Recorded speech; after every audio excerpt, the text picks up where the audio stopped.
Bueno, buenos días, tardes y noches. Hoy vamos a comenzar la reunión número 47 del grupo de estudio de Ciencia y Teosofía. En esta reunión vamos a desviar un poquito, pero no mucho, de lo que estamos estudiando, la doctrina secreta, el volumen 1, parte tercero, que es a contrastar la ciencia con la teosofía. Vamos a estudiar el artículo de HPV, la mónada mineral, que se encuentra en ese libro publicado como 5 años de teosofía, que es muy bueno, creo que está en español también, y también se encuentra en los collected writings, ¿cómo se llama eso? Los escritos de Blavatsky. Esto también, este artículo también Blavatsky lo comentó en la Doctrina Secreta, en la edición de Kier, volumen 1, página 206. Ella comenta y estudia este artículo. Por eso es muy, muy importante. Antes de comenzar, vamos a tomar un minuto de silencio y Emilce, por favor.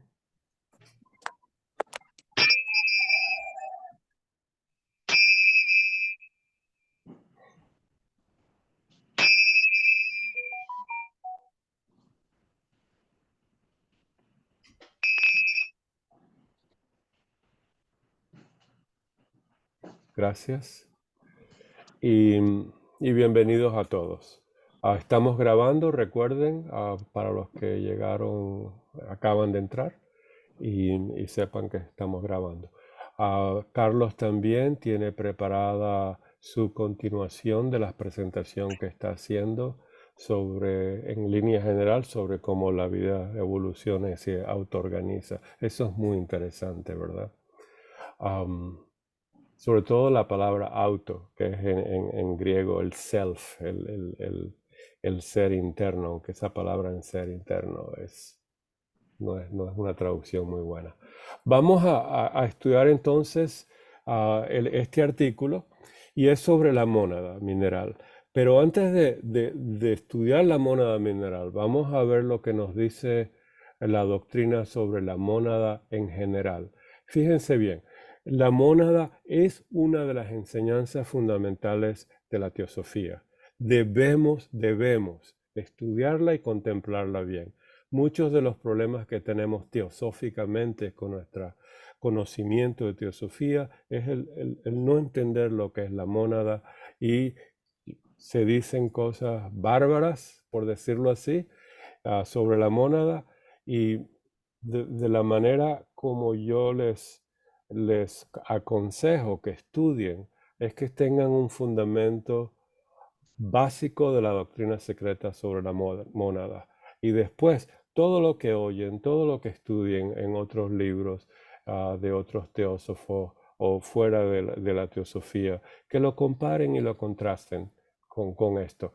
Al mismo tiempo, contemplen la idea de la mónada. Contemplar es la manera final del estudio. Contemplar lo que se estudia. Yo tengo unas notas que vamos a ver. Vamos a enlazar 4 ideas en la doctrina secreta. Y en la página aquí, la primera es en la segunda proposición fundamental de la doctrina secreta, donde ella habla de la mónada. Ella es Blavatsky, ¿verdad? Déjame subir esto para que se lea mejor. ¿Se ve bien? Digan que sí, por favor. Ok, Sí, gracias. En la segunda proposición de la doctrina secreta que se encuentra en el proemio, Blavatsky usa la palabra mónada de una manera interesante. Fíjense bien, la segunda proposición, la eternidad del universo. Recuerden que en la naturaleza todo es eterno y periódico, eterno y periódico. La eternidad del universo, sin límites, periódicamente, escenarios. ¿Ven? Eternidad, periódicamente. Eso es muy importante, muy importante. Pero también habla de la eternidad del peregrino. Y ese peregrino es nuestra mónada. Entonces aquí ella nos presenta la mónada y la llama los dos en uno, Atma Buddhi. Alguien, como este es un grupo de estudio, ¿hay alguien que no ha estudiado la Constitución septenaria, por ejemplo, en la clave de la teosofía, lo que Atma y Buddhi significa como principios? Alguien que levante la mano, ponga la mano en el chat, la podríamos repasar, pero si lo saben, seguimos adelante. Recuerden, es un grupo de estudio. Ah, eso significa que si hay una idea, un elemento de nuestro estudio que no se sabe, sea cualquiera, ¿verdad? Nadie tiene por qué saberlo todo. Se puede repasar o se puede estudiar. ¿Me entienden lo que quiero decir? Esto es muy importante. Bueno, en fin. Sí, Georgina, por favor. Yo, pero no puedo poner la manito. Ok, Yo ok. tampoco. Hilda. Entonces, pero vi Georgina primero, Hilda después. Sí, no, yo no he estudiado eso del, ¿qué? La Constitución septenaria. Ok, entonces eso es muy importante también es fundamental para la teosofía. Para entender lo que es la mónada, también tenemos que al mismo tiempo estudiar lo que es la constitución septenaria. Recuerden que eso es uno de los aportes, esos dos temas, son aportes de la teosofía al mundo. Comprender que hay un peregrino, la mónada, aquí lo ves en la pantalla, peregrino es el nombre dado a nuestra mónada, los dos en uno, durante su ciclo de encarnación. Fíjense bien, encarnación. ¿Estamos de acuerdo? Entonces, la primera idea que nos da Blavatsky de la mónada es peregrino, los dos en uno durante su ciclo de encarnación. Esa es la primera idea de la mónada, los dos en uno. Ahora bien, los dos significa que hay dos principios unidos, por decirlo así.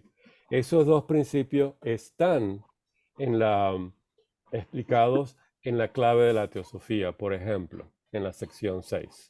Entonces te recomiendo que vayas a la sección 6, a la clave de la teosofía, y estudies la constitución septenaria, porque aquí te voy a describir y la gente me puede ayudar sobre los elementos de la constitución septenaria.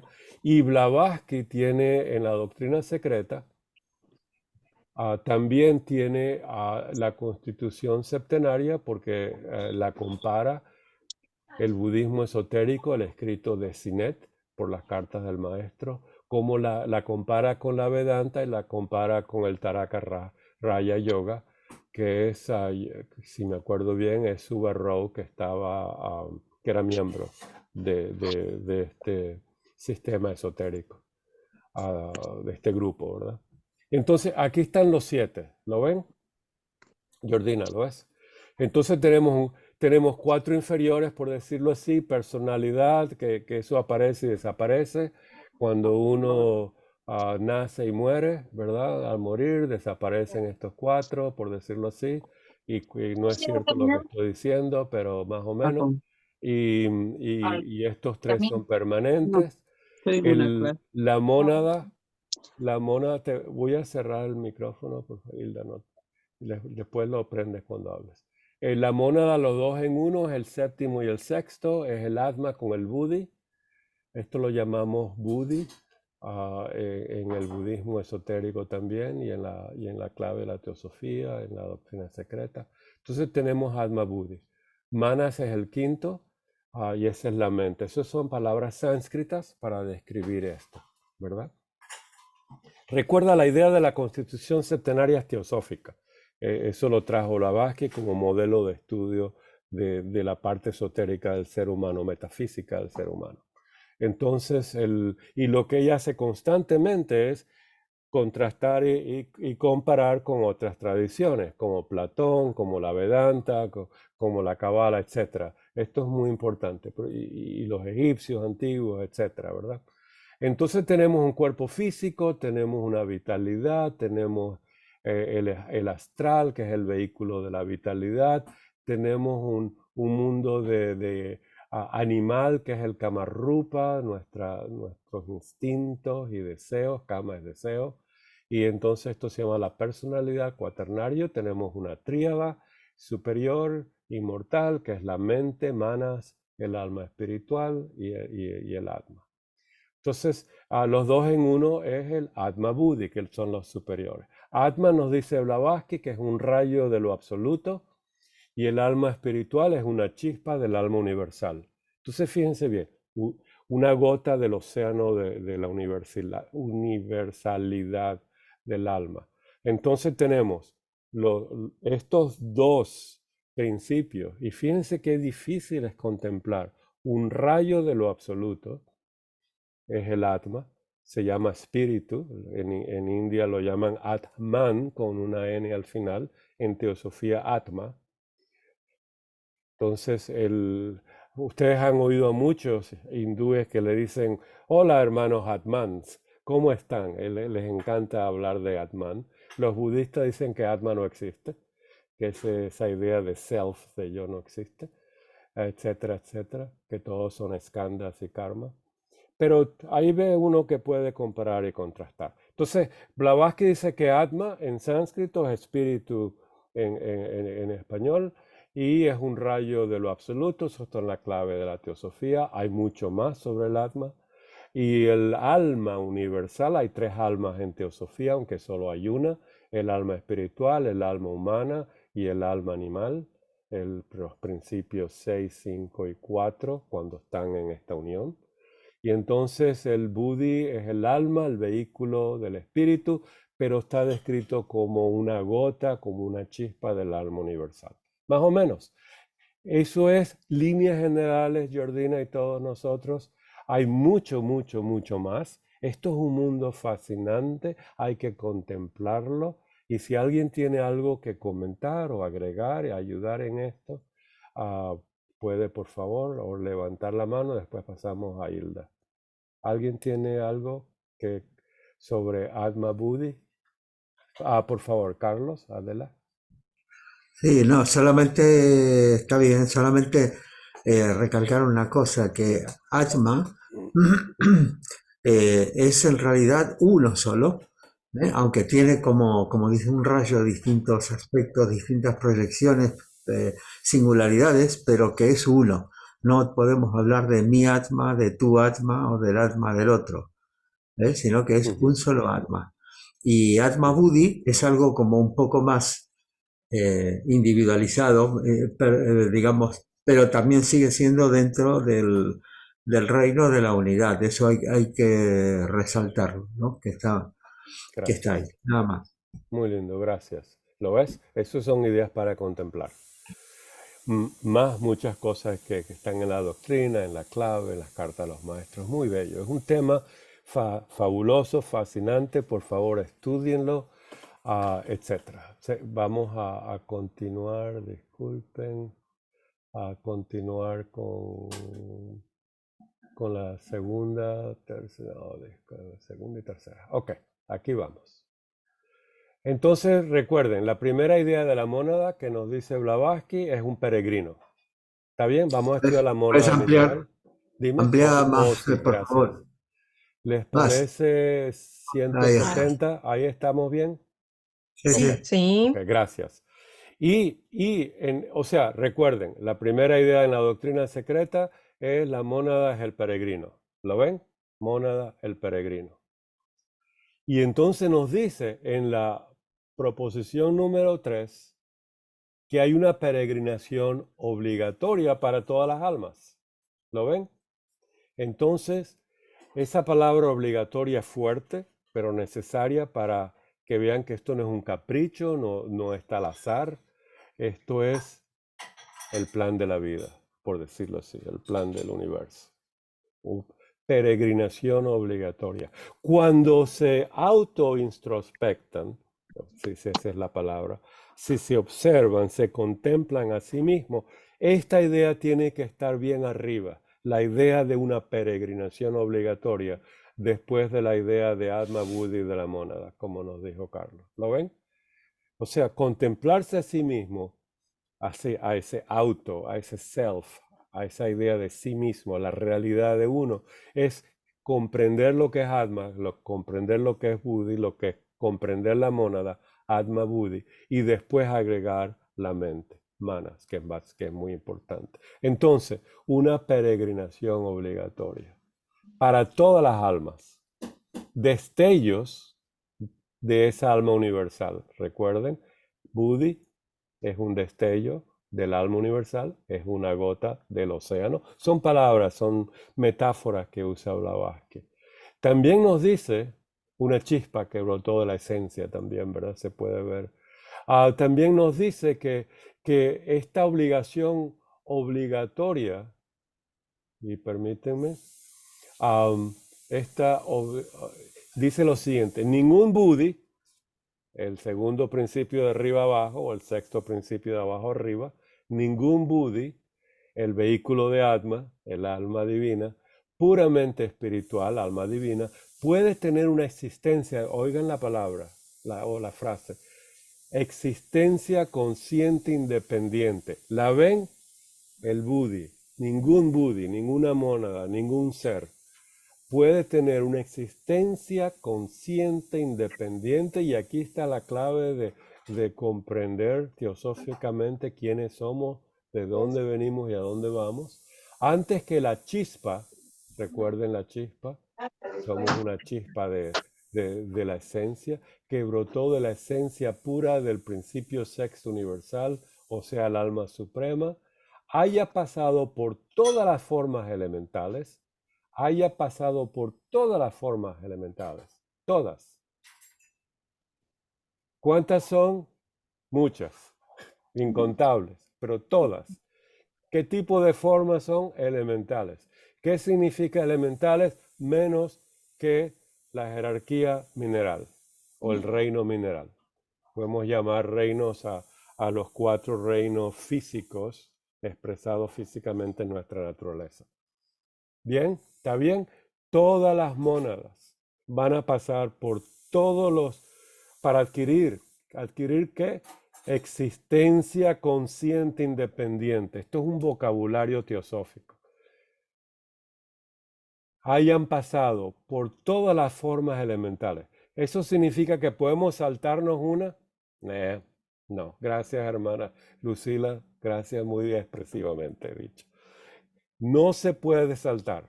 Segundo, adquiriendo la individualidad, y ahí entonces ya tenemos lo que llama Blavatsky la individualidad, y van a ser ya con la adquisición de manas, el tercer principio, la individualidad, representado simbólicamente como un triángulo o con el número 3, ¿verdad?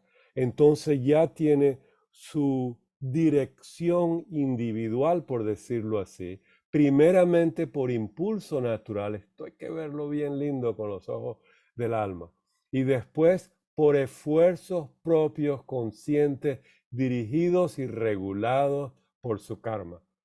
Esta línea, esfuerzos propios, conscientes, dirigidos y regulados por su karma.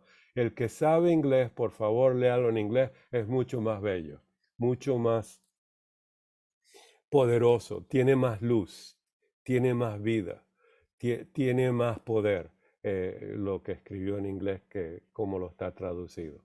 Pero de todas maneras esto nos da una buena idea. Esfuerzos propios, ¿ven?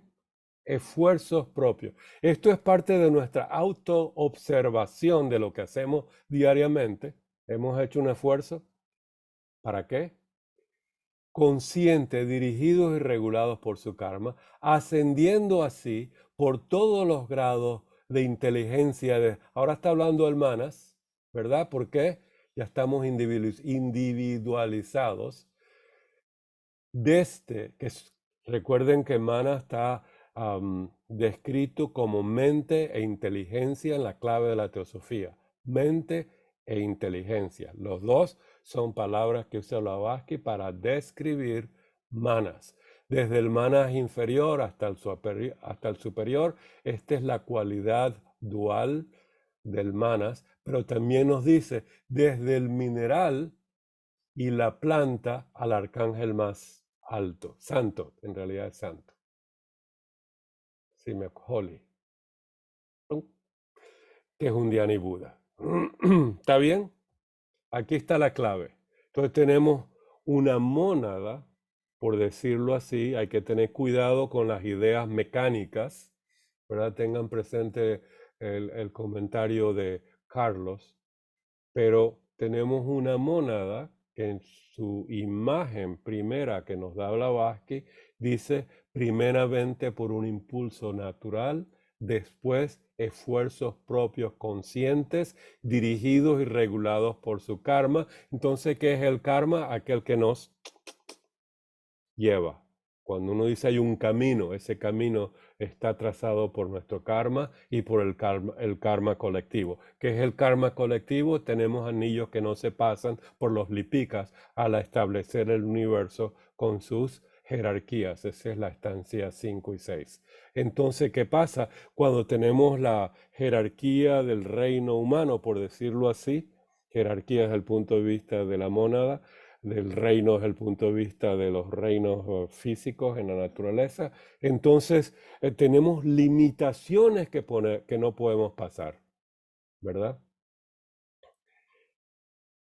Por favor, estudien esta idea. ¿Alguien quiere comentar, agregar o preguntar de las ideas que están en esta partecita de la tercera proposición fundamental?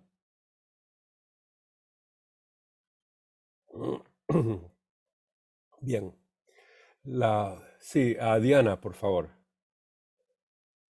Sí, en este momento se me confunde un poco en esta oración, porque la palabra conscientemente utilizada aquí está utilizada por primera vez en el Sí. párrafo.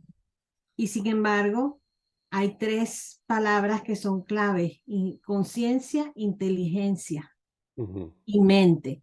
sí. Son tres cosas que tienden a confundirme a mí. No sé si a los compañeros no, pero ¿Podrías describir la confusión? Porque ahí está la respuesta, por supuesto, ¿verdad? ¿Cómo puedes describir lo que te confunde? ¿Es de diccionario semántico o es de verlo teosóficamente con su función, su luz y poder en el camino teosófico de nuestra realización interna? ¿Cómo describes entonces la confusión? está usando por primera vez la palabra conscientemente. Y viene de un mundo fenomenal Sí, donde los primeros impulsos, vamos a decir, son espontáneos, pero ahora, a partir de este momento, después hay un proceso que es individual en el sentido de que hay un esfuerzo consciente y un trabajo con el karma. claro, claro. Cuando dice individual, eso significa que estamos avanzando, ¿verdad? De las formas elementales que están siguiendo, vamos a decirlo inconscientemente, aunque tienen cierta noción del medio ambiente, ¿verdad? Donde están y su función. Sin embargo, la individualidad ya está humana, ya la mónada tiene humanas, inteligencia y mente, aunque sea muy pequeñita, por decirlo así, al principio, ¿verdad? Y después, fíjate como dijiste, y está aquí, ¿verdad? Primeramente por impulso natural y después por esfuerzo propio. Entonces está hablando de etapas evolutivas por las que vamos a pasar. Ya hemos pasado por las primeras, ¿verdad? Por el impulso natural. Ahora tenemos una mente que, wow, tenemos que entender la verdad. Y ahora nuestros esfuerzos propios conscientes y dirigidos y regulados por nuestro karma. O sea que Entonces, está, ahí hay una inteligencia. Discúlpame, Diana. no, perdón por haber interrumpido. No, no, no. Decías que había una inteligencia. Hay inteligencia, sí. Hay una inteligencia universal, ¿verdad? Y hay una inteligencia personal. Hay una fuente de inteligencia universal. De otra manera no pudiéramos tener lo particular. Todo lo que es particular en detalle es, como dijo Platón, es uno de de los muchos que proviene del uno, o sea, de la idea, de la fuente, ¿verdad? Entonces cada palabra que usa aquí, mente, hay una mente universal, hay una mente de Martin, ¿verdad? Y hay una mente de mi mascota, que tengo aquí un caracol, etcétera. Esa es mi mascota, tengo un Sí, bueno, caracol. la confusión es con Ujú. respecto a la palabra conscientemente. Ok, entonces llega un Tenemos un- momento, piensa en ti mismo, llega un momento en que tú ya estás consciente de que está, como dijo el poeta Amado Nervo, arquitecto de tu propio destino. ¿Cierto? Lo ves, lo tienes que sentir. Estoy consciente de mi inteligencia, de mi mente, siento esa obligación obligatoria y mis actos ahora valen mucho, más o menos. O sea que conciencia lo está identificando con inteligencia y mente, Y con estado mental, sí. con estado mental. O sea que para él, en este sentido, Ujú. conscientemente significa que hay una mente que está experimentando. Está experimentando a nuestro nivel, ¿verdad? Estamos hablando como un ser humano. ¿Hay alguien que quiere explicar esto de otra manera? ¿O con otras palabras? Si no, continuamos. Diana, entonces ¿te parece más o menos para que puedas trabajar con esas ideas? Sí, sí. Ok, trabaja con esa idea, mírate a ti mismo, Yo trata de quisiera, ver la escala evolutiva. Martín, yo quisiera comentar Sí, por sobre favor. esto, hasta donde yo he entendido, Ajá. desde los Dayan Shohans hasta todas las jerarquías que vienen, de hecho todos somos una jerarquía, Ujú.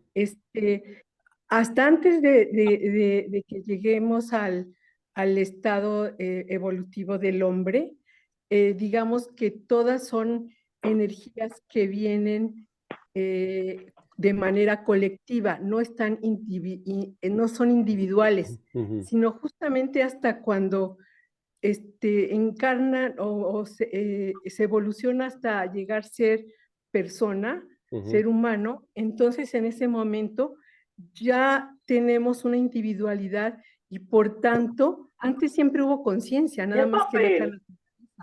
Y la conciencia en este momento ya es una conciencia individual por primera vez que nos permite ir de alguna manera trabajando con libre albedrío para decidir nuestros actos.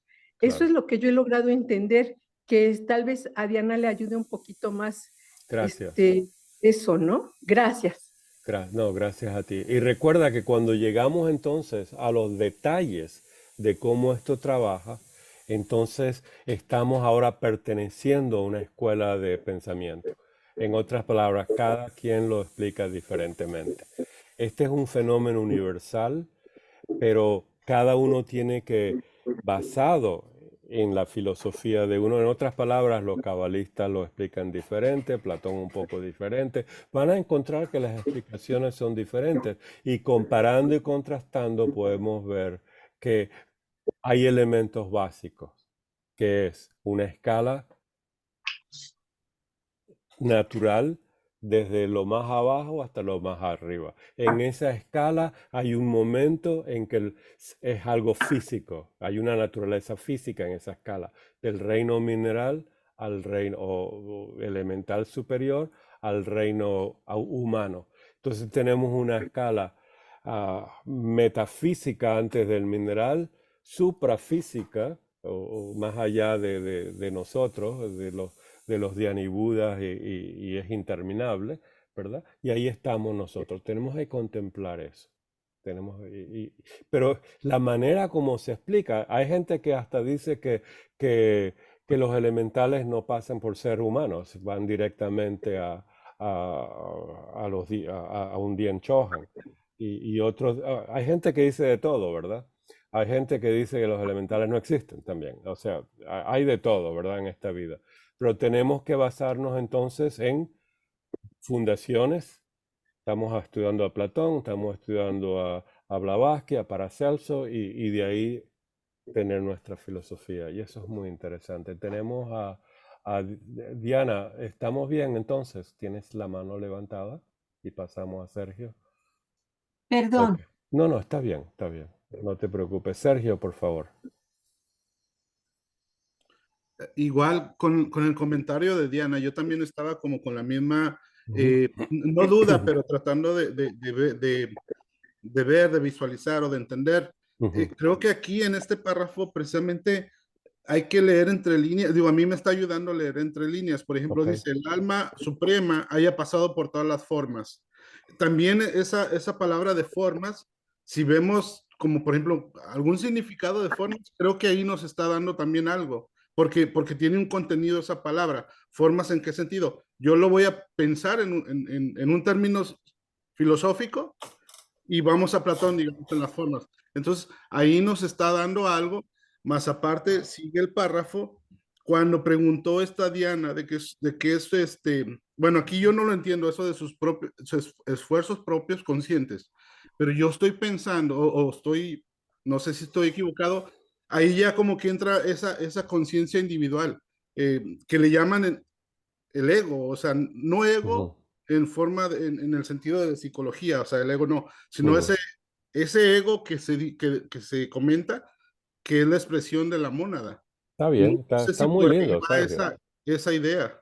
Y yo Está tengo la muy misma bien. duda que Ujú. Diana. Y son dudas que todos tenemos, ¿verdad? Porque nadie tiene una contemplación perfecta de la idea de la evolución humana, ¿verdad? Entonces, estamos todos trabajando en esto, ¿verdad? Sí. Y por favor, estudia esto, contémplalo y lo vamos a trabajar constantemente, estas ideas. Por Así ejemplo, que, dime. la misma duda es de que no me quiero adelantar porque posiblemente sigue Mm, más explicación, sí, pero por ejemplo, esa parte donde dices por su propio esfuerzo, es donde yo aquí como que estoy anticipándome a pensar de que las mónadas esperan de alguna forma, ¿no? Para ir hacia... Me llama mucho la atención cómo dice esto aquí, por ok. impulso natural. Te estás adelantando. Sí, sí, Entonces, sí, ¿por qué me no imaginé. dejes Sí, lo que aquí está presentando es el camino, ¿verdad? sí. Y lo dicen 5 líneas y nosotros estamos tratando de comprender. Lo importante de esto es ver la idea esencial, ¿verdad? De Ah, una evolución desde abajito hasta arriba en un momento dado, ¿verdad? Adquirimos individualidad. ujú, Esa palabra individualidad es la Trinidad, la sí, tríada, Atma, Manas, Buddhi. Y el Manas está activado, pero al principio es por impulso natural, eso está en antropogénesis, mm. después por esfuerzos propios. ¿Está bien? Bien, bien, bien. Sí, Gracias, gracias. gracias.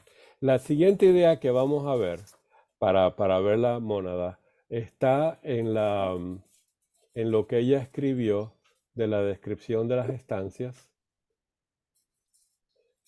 Y recuerden, una de las herramientas que deben usar, y yo uso, y muy importante, es conectar ideas, ¿verdad? Estamos haciendo un rompecabezas. En la estancia 3 en el proemio, en esta descripción, dice lo siguiente. La estancia 3 refiere cómo surgen las mónadas de su estado de absorción en el seno del uno. ¿Lo ven? Cuya etapa es la primera y superior en la formación de los mundos. El término mónada puede aplicarse lo mismo al más vasto sistema solar que al átomo más diminuto. ¿Ven a dónde vamos? Aquí nos da varias ideas más que podemos conectar.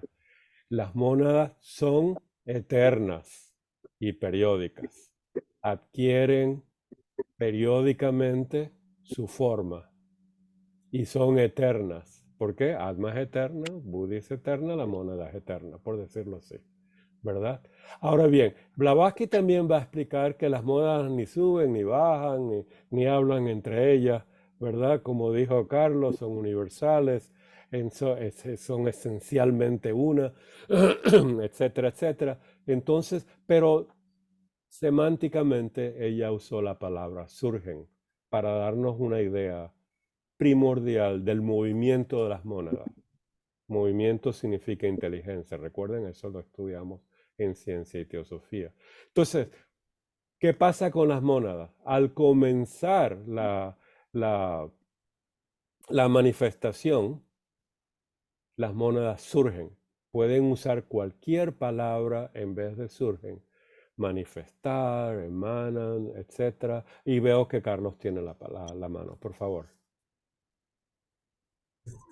Sí, es un concepto muy interesante que decían los neoplatónicos cuando hablaban de justamente este proceso, hablaban de las chispas que salían de la llama, pero las chispas indesprendidas del fuego, porque es una paradoja para esto. Si son individuales no puede ser colectiva y si salen no pueden estar, pero ellos decían justamente no, hablaban de la comparación que hacían o lo que trataban de explicarlo era como las chispas indesprendidas de la llama. Entonces, cuando hablamos esto de que surgen, es en realidad una emanación, pero una emanación donde realmente no se va afuera, no se desprende, sino que es parte, sino que por eso se habla a veces de un reflejo, un rayo, una radiación, dice a veces en la doctrina secreta también. Se usan muchos términos para tratar de dar esta idea. Sigue siendo y sigue perteneciendo a la unidad y a todo, pero hay una particularización, una emanación justamente que está ahí, que está haciendo ese camino. Nada más. Lindo, tenemos las dos paradojas, eterna y periódica, ¿verdad? O sea, esa es la otra paradoja. ¿Cómo puede ser algo eterno periódico? Y lo que explicaste, muy lindo. Recuerden nunca, nunca tomen una línea en la doctrina secreta, en el glosario, y digan esto es. Foja es electricidad. No, Foja es más que eso. Mónada es Atma Buddhi. Es más que eso. Es una idea iluminante. Es algo increíble. Ok, ¿lo ven? Entonces, aquí en la estancia 3, por favor, conecten lo que han estudiado antes y lo que con las nuevas ideas que Blavatsky nos da. Surgen en un estado de absorción, vean, contemplan lo que eso significa, busquen su propia iluminación, contemplación de la idea de un estado de absorción en el seno del uno. Ese uno va a ser el germen. Después en la estancia 4 lo ven. Y después el término mónada, fíjense bien, se aplica a un vasto universo como a un átomo. ¿Está bien? La siguiente parte, y es donde Blavatsky ahora va a explicar la idea de la mónada, y ahí es donde vamos a pasar al artículo.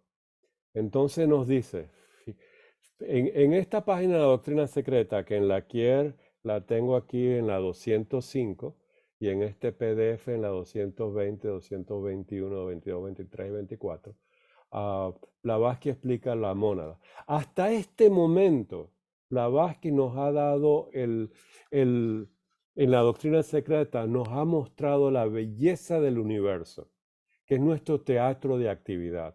Ahí van a estar las mónadas. Entonces, en esta sección de la doctrina secreta, ella agrega las mónadas. Nos construye un universo y le agrega las mónadas. Los dos van al mismo tiempo. Par y paso, como le encanta decir a ella. Están al mismo tiempo emanando. Pero aquí comienza con el estudio de la mónada. Y nos dice, vamos a saltear los tipos de mónada, las clases de mónada. Vamos a saltear eso. Y entonces nos dice, disculpen, nos dice 221 en el PDF y en Kier en la 205, algo así. Dice, la mónada emerge. Recuerde que usó la palabra surge, emerge, le encanta también a Blavatsky, de su estado de inconsciencia espiritual e intelectual. Cuando yo leo la palabra inconsciencia espiritual e intelectual, es porque es Atma Buddhi y no le ha agregado el principio manásico. ¿Está bien? Así lo veo yo. Si alguien tiene otras ideas, por favor busquen una cita. Esto es muy interesante e importante. Y saltando, vean bien, y saltando, una palabra muy interesante. La mónada saltando. No significa como ustedes y yo saltando, ¿verdad? Y no salten, a nuestra edad ya no salten. y saltando los dos planos primeros demasiado próximos a lo absoluto para que sea posible correlación alguna con nada perteneciente a un plano inferior, se lanza directamente al plano de la mentalidad. ¿Ven? Entonces, fíjense la idea. Aquí nos da otra muy importante para enlazar. La mónada emerge de su estado de inconsciencia. Eso también significa el pralaya, ¿verdad? Estamos inactivos, estamos absorbidos, como dijo en la descripción la estancia 3. Hay muchas maneras de ver esto. Emerge de su estado de pralaya, de inconsciencia espiritual e intelectual, y salta a los dos primeros lados. Yo he oído muchísima gente, personas en teosofía diciendo, ok, ahora vamos al estado átmico, y ahora vamos, no, ¿cómo es posible? ¿Dónde dice eso Blavatsky? Eso es un romanticismo hollywoodiano, ¿verdad? Que vamos a vernos en el Atma. Es como, recuerden, esto no lo pongan tan mecánico o una telenovela, ¿verdad? Se lanza directamente al plano de mentalidad. Una en esto con la segunda y tercera proposición fundamental y hagan una nueva contemplación. ¿Está bien? Aquí va a hablar de la mónada mineral y de ahora en adelante, entonces, Blavatsky se va a referir a la mónada mineral, que es lo que vamos a estudiar. ¿Estamos? Entonces, ahí comienza el estudio de la doctrina secreta de la mónada mineral, y eso es lo que vamos a estudiar. Y esto es la pregunta quinta, está en el libro déjenme centrar esto. ¿Pueden leer? ¿Sí? Ok, gracias. Acerca de la mónada mineral, este punto 1 es muy interesante. Son 3, 4 hojitas. El punto 1 es muy importante porque es la nota del que tradujo esto. ¿Dónde estás?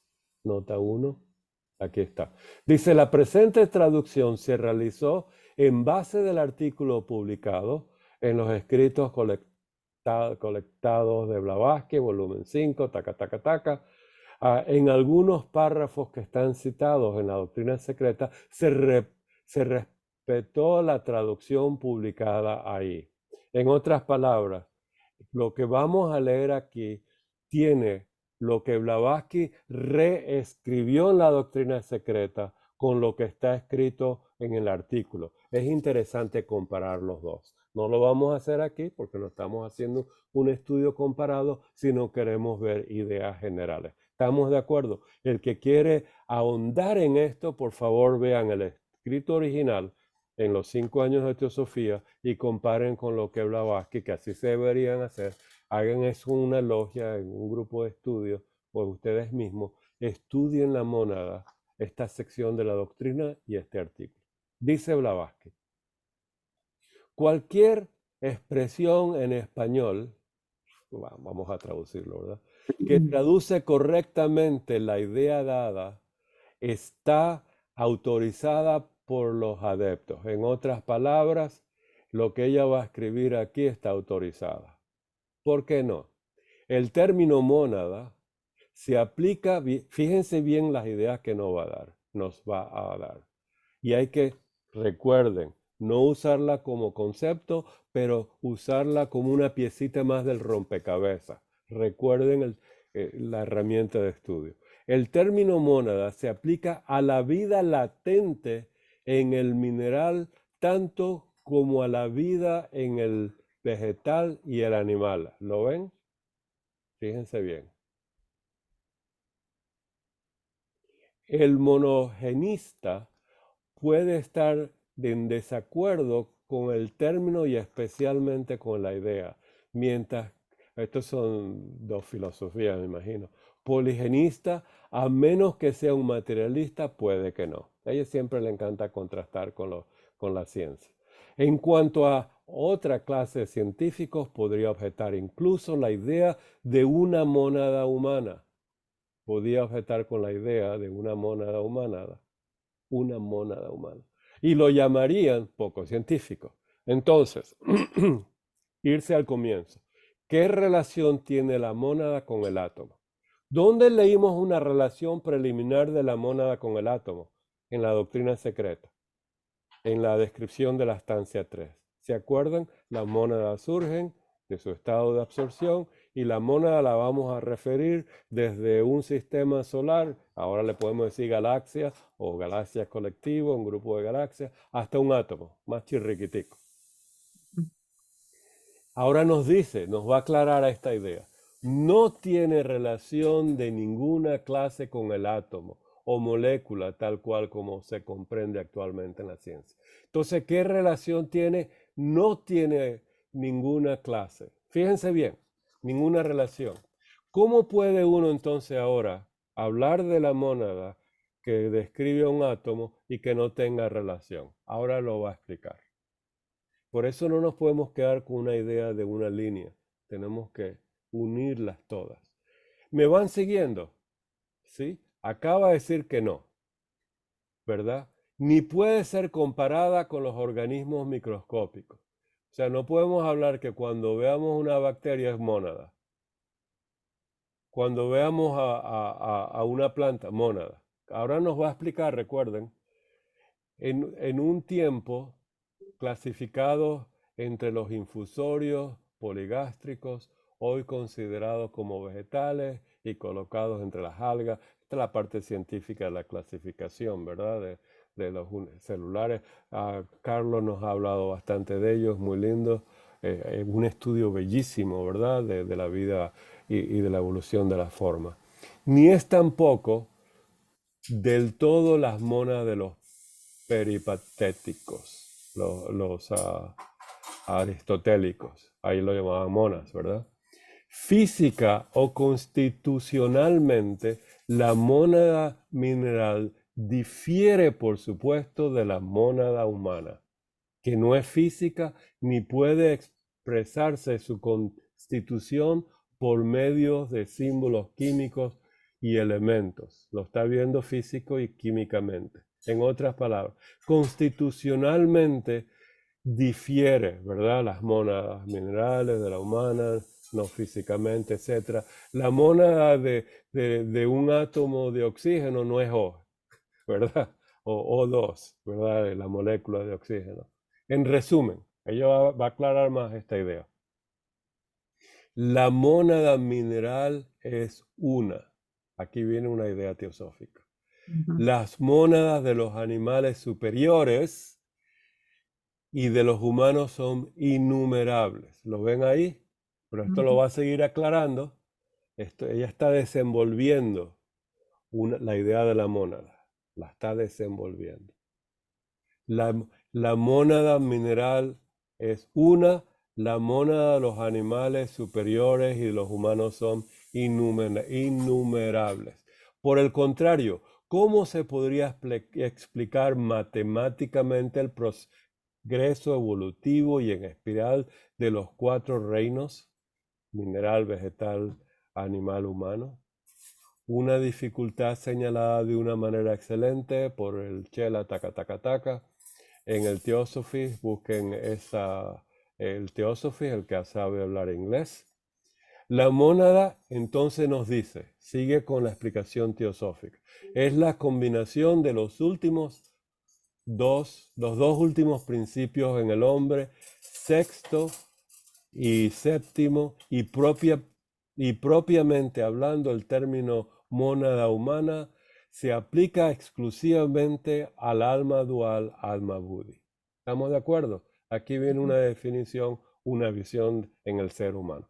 Cuando hablen de la idea de la mónada, tienen que decir a qué se refiere. La mónada universal, la idea de la mónada en el humano, la mónada en el mineral, vegetal, en el animal, la mónada del elemental, la mónada de un Dian Chohan. Recuerden que tenemos la idea eterna y periódica en su forma. Entonces hay que explicar. Aquí está tratando de explicar eso. Entonces, y no tan solo a su principio más elevado, espiritual y vivificador, Atma. Cuando hablan de mónada, no hablen del Atma, pues Atma Buddhi. ¿Estamos de acuerdo? Hay una unión, hay una función, ¿verdad? Cuando hablan de Atma, están hablando del principio de Atma, como independientemente la idea de Atma, necesaria para entender Atma Buddhi o la mónada. Entonces, dice, y no tan solo a su principio más elevado. El principio más elevado del alma dual es Atma, ¿verdad? Es un principio. Entonces, ¿qué es Atma? Es elevado, espiritual, vivificador. Pero como el alma espiritual, aquí está hablando de el alma espiritual, el alma divina, a diferencia del alma humana, el alma animal. Divorciado de Atma, no puede tener existencia ni modo de ser alguno. O sea, sin Atma no hay mónada. ¿Estamos de acuerdo? Mónada es Atma Buddhi. Esto ha sido llamado así. Por esto ha sido llamado así. Ahora bien, la esencia monádica, fíjense que cambió la idea de la mónada a una serie de palabras que van a ser nuevas. La esencia monádica, o más bien cósmica, nos va a dar otra idea para contemplar. Esencia monádica. Esta palabra esencia hay que estudiarla muy bien. Blavatsky nos dice que es fuego en la antigüedad, luz y vida. La esencia, y aquí viene la palabra espiritualidad y vivificador. La esencia monádica, o más bien cósmica, sí se permite tal término en el mineral, vegetal y animal, aunque la misma a través de la serie de los ciclos, desde el elemental más inferior hasta el reino de Eva. Fíjense bien, aquí está hablando la tercera proposición fundamental, muy importante. Hagan el enlace, esa es la misma línea que estudiamos hace unos minutos. Difiere, sin embargo, en la escala de progresión. Esa es la escala de evolución. Fíjense que yo leo muy mal, pero las ideas teosóficas son muy buenas. La esencia monádica o cósmica, entiendan lo que es eso, véanlo, estudienlo, mediten en ese término. Si se permite tal término en el reino animal, vegetal, animal, aunque la misma a través de la serie de los ciclos, desde el elemental más inferior hasta el reino débico. Aquí pongan una llamada. Vean cómo Blavatsky describe la tercera proposición fundamental. Difiere, sin embargo, en la escala de progresión de la vida. Eduardo, Adela, Carlos, Adela. Sí, Blavatsky, está bien esta observación. Blavatsky tenía esto, separaba dos cosas, la mónada humana, como tú bien explicaste, o la mónada en general, Atma, de Buddhi, como en cualquiera de los estados en que de manifestación o de evolución en que se encuentre, y lo que ella llama esencia monádica es el Atma, directamente. Que aquí creo que no lo dice en otra parte, creo, pero es básicamente eso, el Atma. Y por eso, cuando ella habla de mónada, como bien has dicho, siempre se está refiriendo a Atma Buddhi, y cuando se quiere referir solamente al Atma, se refiere a la esencia monádica. Fíjense qué interesante es estudiar y contemplar y enlazar todas las ideas. ¿Lo ven? Y meditar en ellas, contemplarlas. Veo la mano, Carolina, Daniel. Gracias, Martín. Es que tengo una duda. Aquí cuando habla de mónada humana, explica que Atma Atma Buddhi, y no debería también estar ahí mana. Ok, ahora ella coloca manas en la tercera proposición fundamental, cuando dice la mónada adquiere conciencia individual, adquiere individualidad.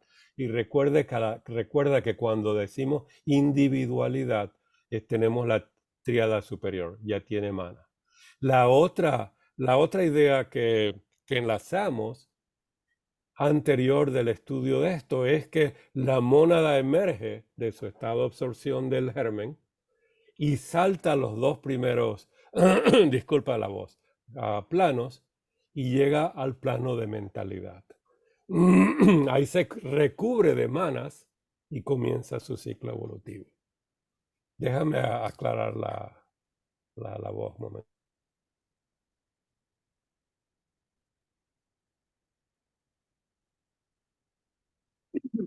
Entonces, discúlpame. Ahí ves que nosotros estamos acostumbrados a hablar de la mónada humana, Atma, Buddhi, Manas. Pero en el estudio de la mónada comienza uno con la idea de la mónada eterna y continúa con la mónada periódica manifestante. ¿Está bien? Más o menos. Ok, entonces sería como más fácil, digo yo, para mí, asociar entonces cuando es alma buddhi y mana con el alma humana y no como mónada humana. Ok, la idea de la mónada es Atma Buddhi, ¿verdad? La idea de la evolución tiene que tener la inteligencia. Por ejemplo, cuando un Dian Chohan aparece, los primeros 7, ya han saltado los primeros 2, porque es la mónada en sí misma, adquieren su inteligencia y esa es la ideación cósmica. Pero tienen inteligencia ya. En otras palabras, el trabajo de ellos tiene que ser inteligente. El universo es inteligente. La inteligencia está infundida, está esparcida a través del universo. La conciencia está en el universo. Entonces, cuando hay trabajo monádico, ya hay conciencia en sí mismo. Ya hay inteligencia, ¿verdad? Pero cuando hablas de la idea de la mónada eterna, Atma Buddhi, cuando ya hablas de manifestada, le puedes poner inteligencia si ya está individualizada, como es del ser mineral en adelante, ¿verdad? O lo puedes hablar elemental o inferior como o no existente o muy tácita, muy desactivada, etc. Ya vamos a ver esto más detalle. Gracias, Martín. Pero cuando un Dian Chohan primordial, los ají, ¿verdad? Están contemplando las ideas y establecen el universo, ahí hay una inteligencia cósmica. Pero a ese nivel se llama ideación cósmica, ¿verdad? Pensamiento divino. Ya las palabras están ahí. Porque la mente personal, individual y colectiva son una. Recuerda que en la doctrina secreta, en la estancia 1, dice la mente no existía porque no habían ají que la contenieran, la mente. Y no había mente porque estábamos en pralaya. Pero en el momento que los primeros ají, los seres primordiales aparecen o emergen o se manifiestan, y hay mente en mente, mente individualizada en mente colectiva, en mente divina. Busca las palabras para explicar eso y ahí están, ahí está la idea. Busca tus propias palabras fundamentadas en la doctrina. Estamos. Lucila, por favor. Sí, Leo tu mano. bueno, yo lo que yo entiendo, ¿verdad? Sí, por favor. La mente, digo, la mónada universal es Atma Buddhi, ¿sí? Pero cuando en la tercera raza ya baja la mente y es Atma Buddhi Manas, el triángulo, ya es la mente individual, ¿sí? Que es donde estamos ahorita todos adentro de esa desarrollo y tratando de alcanzar esa mente individual con nuestra personalidad, ¿sí? Claro. Pero yo lo que entiendo con respecto cuando ya la esencia monádica es diferente, yo me imagino que como existe el alma grupal, que ya tiene un desarrollo diferente, tanto en los vegetales como en los animales, entonces por eso yo me imagino que van diferente que el humano porque se van moviendo en un conjunto. Muy bien. ¿En qué tienes una cita en la doctrina de la idea del alma grupal? No, No, ok, entonces vamos a dejarlo para dentro de un ratito. Eso es lo que yo he entendido. No, está bien. Entonces lo que te quiero decir es que cuando uno quiere estudiar las ideas de uno, las tiene que estudiar a la manera de Platón. Es una hipótesis, o es mi opinión, mi contemplación, o la saqué de una cita. Entonces uno busca el mérito de la cita o de la idea de uno en relación, en relación, el té de la garganta, en relación a lo que uno está estudiando. ¿Entiendes? Uno puede tener cualquier opinión, todas son aceptables, pero si uno quiere entonces evaluarlas, Entonces uno se fundamenta o en contemplaciones divinas de uno, y ahí no hay nadie que se pueda meter en eso, o basarlas en citas, ¿verdad? En ideas de los maestros o de Blavatsky. Entonces voy a esperar que unos minutitos porque Blavatsky va a aclarar algunos de esos detalles, ¿verdad? Entonces dice, sigue Blavatsky. Sería muy erróneo, fíjense, nos sigue mostrando una imagen que tenemos que agregar a las imágenes anteriores. Sería muy erróneo imaginar una mónada como una entidad separada. ¿Lo ven? ¿Ven esa idea? Entonces, ¿cómo? Esa es la paradoja, ¿verdad? De Carlos. Vamos a llamarla la paradoja de Carlos, aunque él dijo los neoplatónicos. Pero la paradoja de Carlos. Imaginar una mónada como una entidad separada discurriendo lentamente por un sendero que lo llamó aquí la escala de progresión. Eso hay que contemplarlo, es una idea teosófica muy bella y universal. Lentamente por un sendero definido a través, ¿qué ponen? Al través, pero no sé, a través de los reinos inferiores. Y floreciendo en un ser humano, ¿lo ven? Después de una serie incalculable de transformaciones. ¿Ves, Lucila, lo que estás diciendo tú? Se puede ver que es cierto que la mónada humana mía, por decirlo así, fue a Jaimito, el elemental de aire. No se puede verlo de esa manera. ¿Lo ves? ¿Estás viendo eso? ¿Están viendo eso?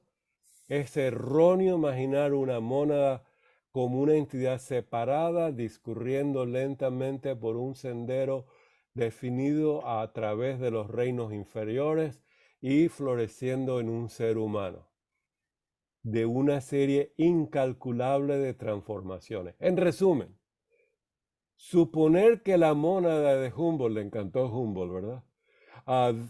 Data de la mónada de un átomo de greda. Esto está muy complicado para mí. A mí me gusta más el original. En lugar de decir una mónada mineral, la fraseología más correcta en la ciencia moderna que diferencia cada átomo habría sido por el contado, llamarla, fíjense bien, aquí viene entonces una explicación teosófica muy importante.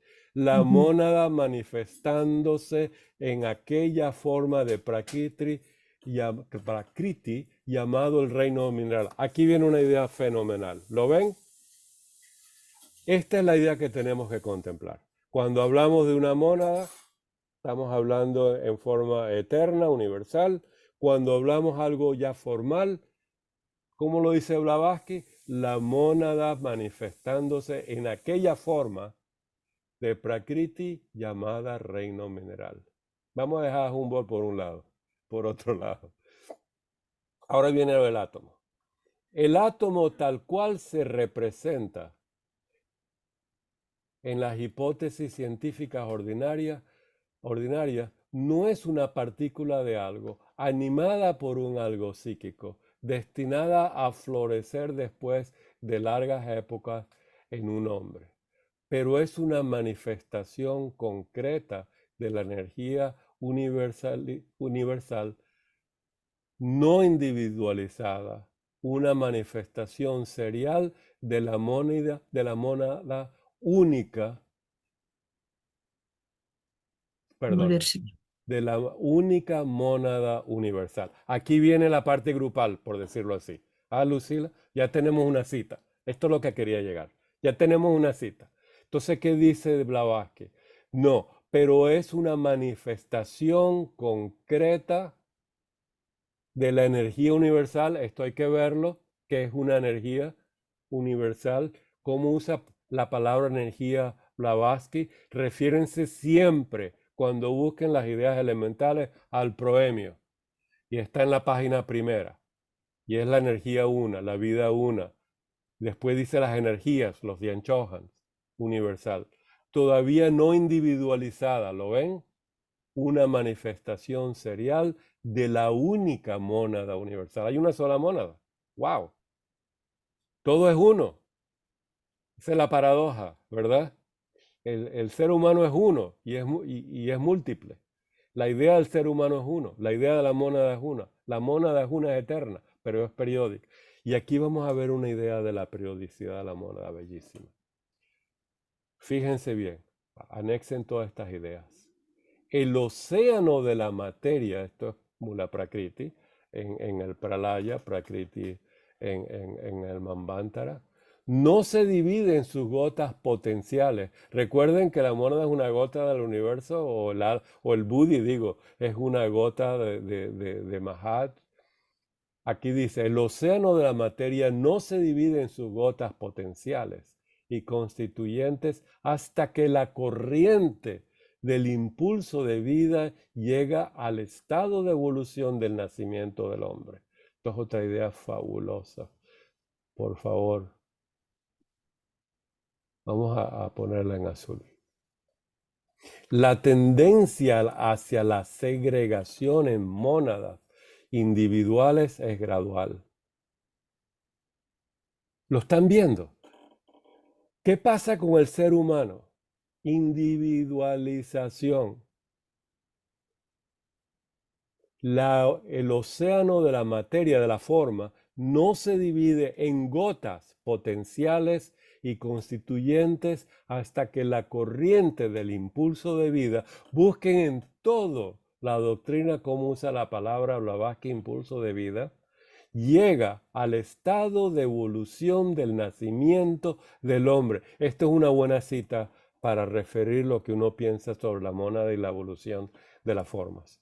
La tendencia hacia la segregación en mónadas individuales es gradual y casi alcanza ese punto en los animales superiores. Casi. Cuando vean los ojos de un gato, de un perro, no les recomiendo tanto a un rinoceronte o a un león. Usen los animalitos domesticados, ¿verdad? Perros, mírenlos en la cara. Ahí hay algo. Ahí se ve algo, ¿verdad? Inteligencia, ¿verdad? Ya ellos deciden, ¿verdad? Me imagino a Adela y Carlos llamando al gato. ¿A dónde va el gato? ¿A quién va?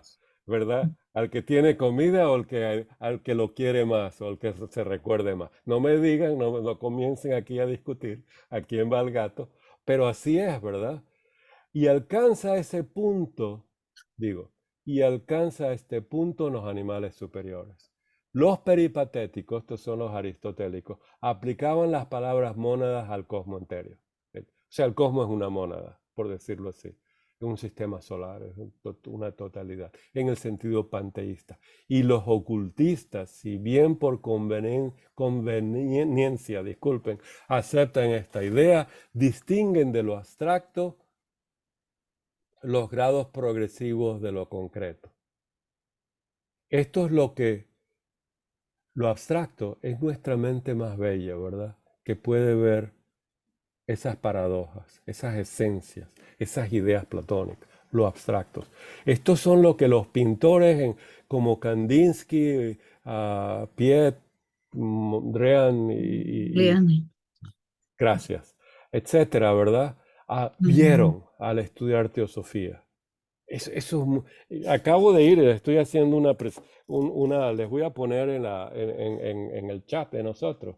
Anteayer fui con mi esposa a ver una exhibición de un grupo de pintores trascendentales en Estados Unidos, en Santa Fe, en Nuevo México, donde también fueron todos, siendo teósofos, se agruparon a describir el universo en sus formas abstractas ideales. Algo bellísimo, increíble. Y todos teósofos. Eso es algo increíble. Todos teósofos en los años 30, 40 y 50. Aquí, y ahora los vamos a ir a ver, quizás en julio. Ok, entonces, distinguen de lo abstracto a los grados progresivos de evolución de lo concreto, por medio de términos como mónada, mineral, vegetal, animal. Fíjense bien, por conveniencia, no pierdan la idea, y los ocultistas, si bien por conveniencia, aceptan la idea de que hay una mónada mineral, una mónada vegetal y una mónada animal. Aquí hay otra muy linda cita que se puede decir por conveniencia. Podemos aceptar eso. El término significa meramente la oleada que marca la evolución espiritual está pasando por aquel arco, ¿verdad? Muy parecida a lo que nos había dicho anteriormente, ¿verdad? La oleada de la vida marca de la evolución espiritual está pasando por aquel arco de su circuito. La esencia monádica, fíjense bien, aquí viene la idea, comienza a diferenciarse imperceptiblemente hacia la conciencia individual en el reino vegetal. ¿No tiene aquí otra linda cita de Blavatsky? La esencia monádica comienza a diferenciarse imperceptiblemente. O sea, cuando le miran a los ojos al árbol que tienen ahí en la casa, no la van a ver tan claramente como al gato de la casa, ¿verdad? Pero ahí está, ahí comienza. ¿Estamos bien? A ver, Emilce, disculpa que tienes la mano levantada. A ver si lo puedo llegar a comprender. Por ejemplo, yo creo que la mónada es como una esencia que se va manifestando en las distintas formas de la evolución Ok. y, y que se termina de evolución, de concretar, no sé qué palabra usar, en el hombre.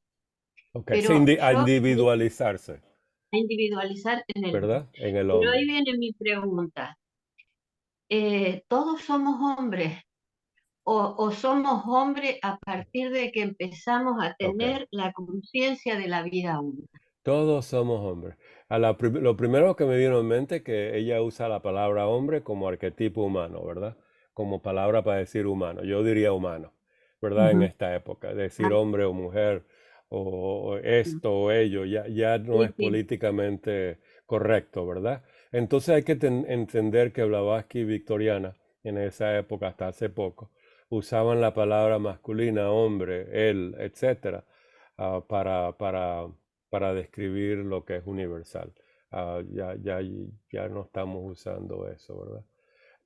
Pero recuerda que la mónada ni comienza ni termina, sino la mónada surge de innumerables universos, manvantaras, y después se absorbe nuevamente en pralaya, en ese germen que va a volver a surgir para volver a absorberse.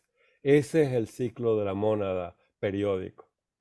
Pero hay un aspecto de la mónada que es eterno, su esencia es eterna, ¿verdad? Eso. Entonces ya podemos tener un vocabulario para describir. Recuerden cuando usen mónada, no se les olvide, al igual que todo, no se les olvide, por favor, tengan en cuenta su aspecto eterno y su aspecto periódico. Si no, van a confundir la idea de la esencia eterna con la idea de que es la paradoja de Carlos, ¿verdad?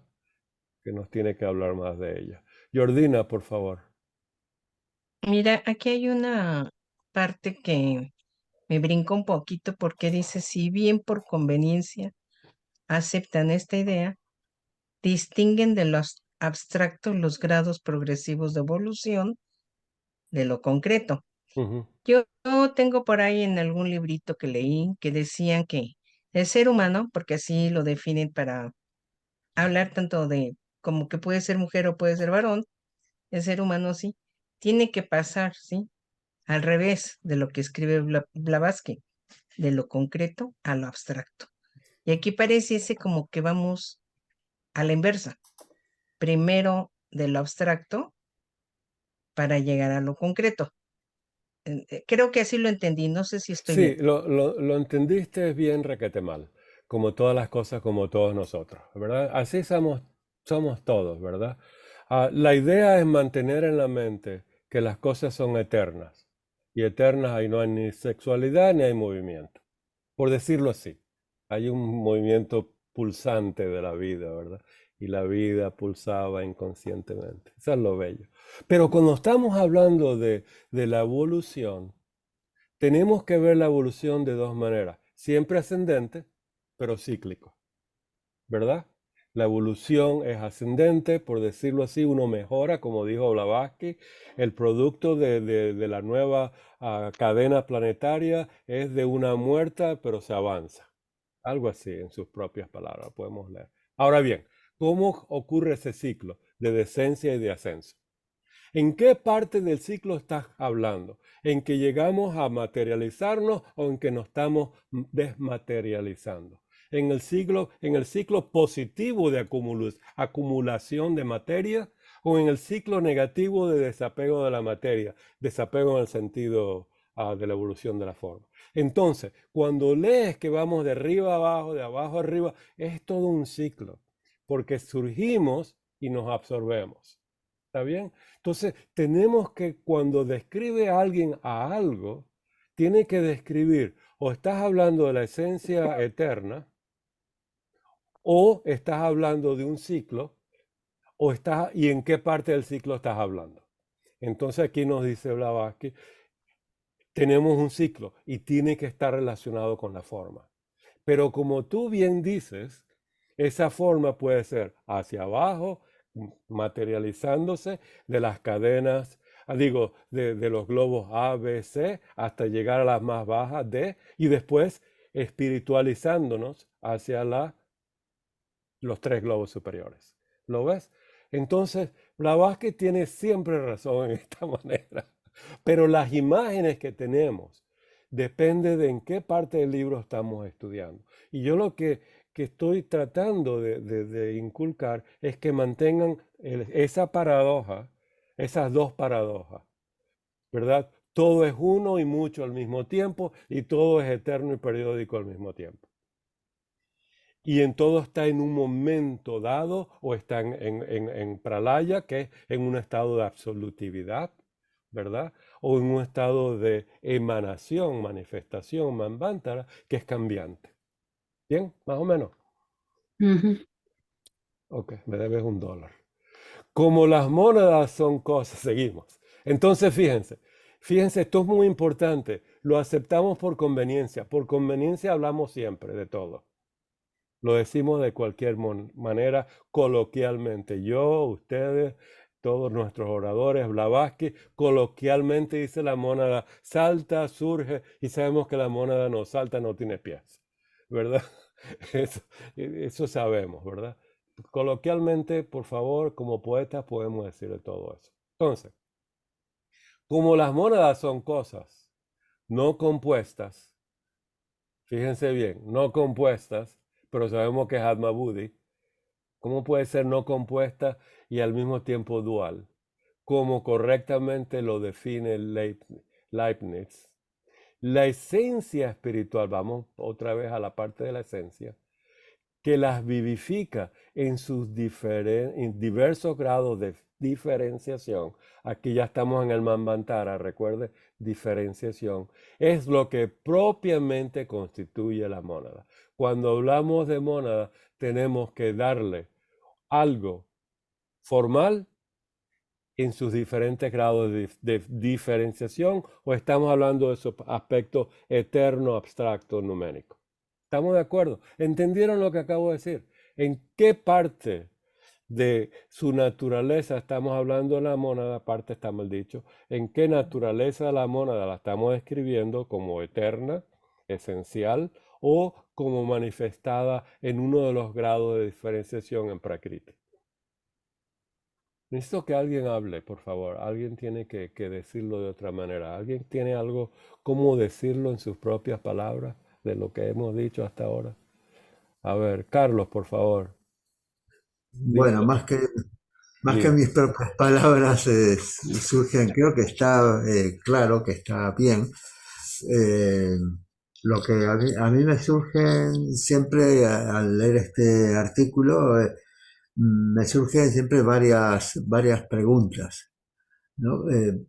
Bueno, primero creo que hay que tener en claro qué es lo que intenta decir antes cuando dice que es un error pensar que la mónada está ahí pasando por la misma mónada que ha pasado por, que es ahora un humano, ha sido antes esa misma mónada un Esto, muy vegetal. erróneo. Exacto.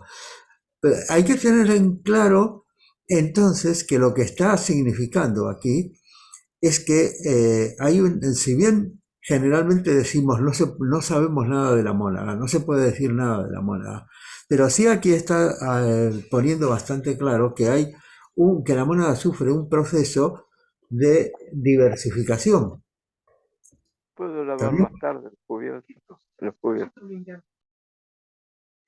Es decir, que la mónada tiene un proceso de diversificación, porque si una mónada anima todo un reino mineral, dice, pero luego se va segregando, que es la palabra que dice ella, quiere decir que esa mónada no es que la misma mónada que estaba en el reino mineral luego, no, sino que se fue segregando y entonces más mónadas han ido apareciendo, que entonces ahora pasan por el reino vegetal y luego más pasarán por el reino animal y más todavía, entonces llegan al reino humano.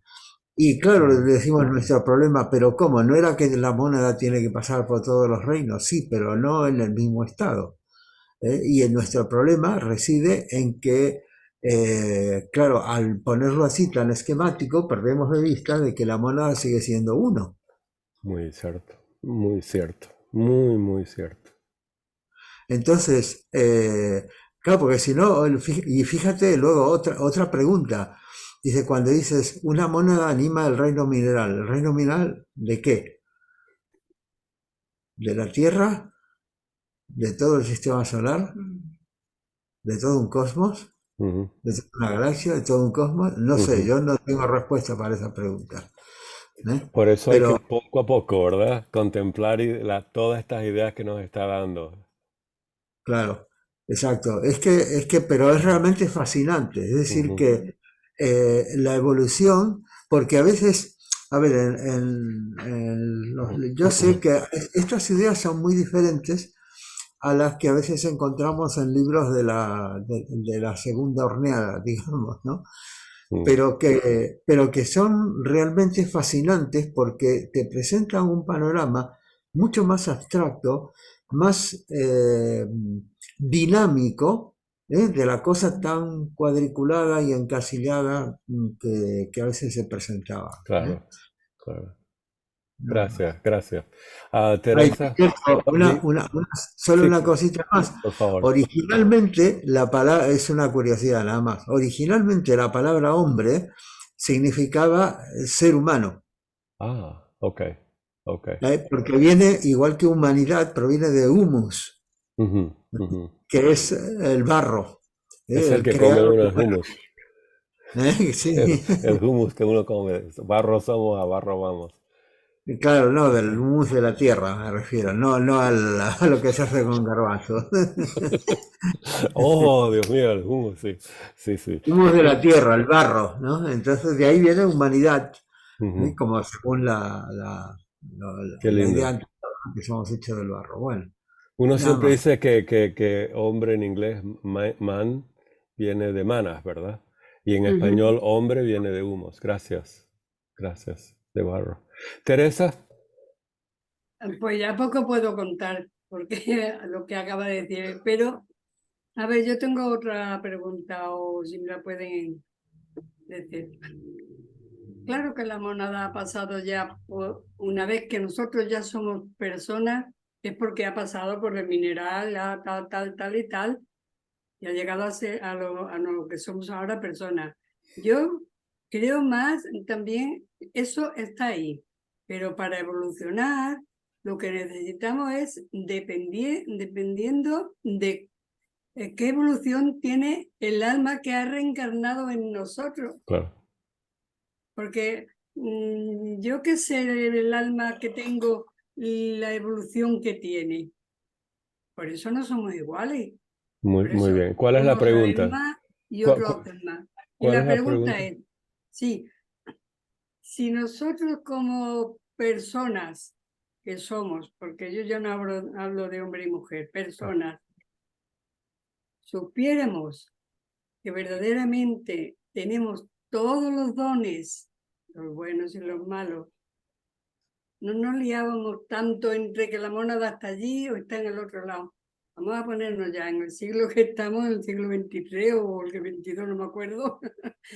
Y vamos a poner los pies en el suelo. Vamos a dejarnos, no hace falta tanto nombre de mónada y tal. ¿Qué hacemos en esta vida? Que hayamos Gracias. aprendido de teosofía. Para mí eso es lo importante. Muy cierto, muy Además, cierto. Y esa fue la conferencia que dio Emilce anoche, que asistí. sí, Es aquí sí también. la escala Anda, qué dorada, bien. muy linda. Y ahí viene la parte ética de la evolución. Aquí estamos viendo el mecanismo, ¿verdad? Este es Pues otro sí, tipo de conferencia. Esta es la parte claro. oculta, Tenemos que metafísica del evolucionar proceso, ¿verdad? nosotros. Nuestra alma está evolucionada No, ya ahí. estamos de acuerdo. Sí. Gracias, Teresa. Bueno, pues Gracias. gracias a vosotros. Gracias. Para terminar este párrafo, entonces dice, como las mónadas no son cosas, como las mónadas son cosas no compuestas, como correctamente las define Leibniz, la esencia espiritual que las vivificas en sus diversos grados de diferenciación es lo que propiamente constituye la mónada. No la agregación atómica, aquí viene la diferencia, no es el esqueleto, ¿verdad? No es mi ser humano, esto no es la mónada, ¿verdad? Es el principio de Alma-Buda.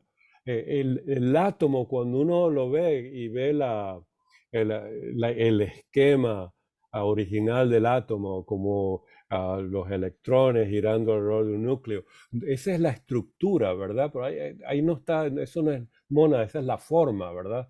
Del mundo atómico. No la agregación atómica no es más que el vehículo, ¿verdad? La forma es el vehículo y la sustancia a través del cual penetran, es una palabra muy interesante, penetran los diferentes grados de inteligencia, así inferiores como superiores. ¿Comprenden este párrafo? En otras palabras, cuando uno ve una agregación molecular, celular, ¿verdad? Ya ve un ser, lo que está viendo es la estructura física, como dice Blavatsky, ¿verdad? Es la oleada de quemar de la marca de la evolución espiritual pasando por esa etapa concreta. Yo quisiera dejar esto para la próxima. No sé, Carlos, primero para descansar la voz y continuar en este pedazo. Lo dejamos hasta aquí hoy. Entonces voy a poner una nota aquí. Y esta nota es aquí. Aquí. Entonces, Carlos, tú tienes preparada. Por favor, estudien bien esto para no tener que volver a comenzar por las mismas ideas. Estudien los 4 elementos de enlace que mostré. Busquen sus propias conexiones, expandan y vamos a tomar que aquí recomenzamos y sin embargo, ¿verdad? Y que todo esto está ya estudiado. Pueden traer comentarios y preguntas y otras citas que les parezca y esto va a ser en la próxima reunión. Muchas gracias. Espero que esto ha sido importante en su estudio teosófico, la mónada mineral y comprender un poquito más lo que es la mónada. Carlos, te voy a dar la pantalla. Y gracias a todos. Carlos, por favor, continúa con cómo esta mónada se manifiesta y se autoorganiza y evoluciona. Esto es tan lindo, ¿verdad? Mezclar estas dos cosas. No Carlos, puedo compartir pantalla todavía. No te dejo. No tienes. Yo pensé. Oh, ok. Share screen. A ver, ya te. Ahora sí, gracias. Vale. Bueno, habíamos... perdón. Esto por aquí. Ahí estábamos viendo lo de la parte dentro de lo de los sistemas autoorganizados, la evolución. Habíamos visto, bueno, que todo fluye, que todo estaba en movimiento, que entonces hablábamos de la ley de la evolución. Y la verdad es que todo esto, lo que vimos hoy y que terminaremos de ver la próxima reunión sobre la mónada mineral, es precisamente sobre un aspecto de la evolución que es la evolución monádica, ¿no? Que es así que está, realmente viene muy bien, ha venido muy bien todo esto.